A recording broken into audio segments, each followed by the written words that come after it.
आपको बता दें, बीजेपी से चुनाव आयोग तक भी लेकर चली गई। बीजेपी ने ममता सरकार पर आरोप लगाया है कि पश्चिम बंगाल में जानबूझकर उनके राजनीतिक कार्यक्रमों पर रोक लगाई जा रही है और साथ ही कई अधिकारियों की राज्य सरकार के साथ मिलीभगत का भी आरोप लगाया है।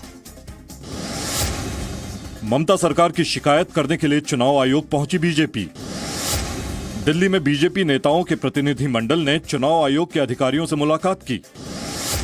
कल योगी आदित्यनाथ के हेलीकॉप्टर को बालूर घाट में प्रशासन ने उतरने की इजाजत नहीं दी थी। बीजेपी का कहना है कि ममता सरकार साजिश के तहत बीजेपी को पश्चिम बंगाल में राजनीतिक कार्यक्रम नहीं करने दे रही है। बीजेपी ने चुनाव आयोग से कहा कि वहां कई सरकारी अधिकारी टीएमसी कार्यकर्ता की तरह काम कर रहे हैं। बीजेपी प्रतिनिधि मंडल ने चुनाव आयोग से भयमुक्त माहौल में चुनाव कराने की मांग की। पश्चिम बंगाल में बीजेपी और ममता सरकार की लड़ाई चुनाव आयोग पहुंच गई है। आज बीजेपी का प्रतिनिधि मंडल दिल्ली में चुनाव आयोग पहुंचा और ममता सरकार की शिकायत की। बीजेपी नेताओं का कहना था कि ममता सरकार जानबूझकर बीजेपी के राजनीतिक कार्यक्रमों में अड़ंगा लगा रही है।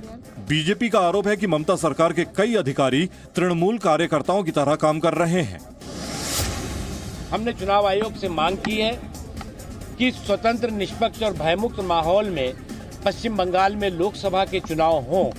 इसके लिए जो वर्तमान हालात और परिस्थितियां हैं उसका चुनाव आयोग आकलन करे और जो अधिकारी तृणमूल कांग्रेस के कार्यकर्ता की तरह भूमिका निभा रहे हैं उनको भी चुनाव के ड्यूटी से मुक्त रखा जाए। इलेक्शन कमीशन जब सक्रिय होता है, जब आचार संहिता लागू हो जाती है, पर हम वर्तमान हालात पश्चिमी बंगाल के उनको बताने आए थे कि वहाँ पर नौकरशाही भी राजनीति का हिस्सा हो गई है। जिस नौकरशाही के बलबूते पर यदि आप चुनाव कराना चाहते हैं तो वह चुनाव निष्पक्ष नहीं होंगे।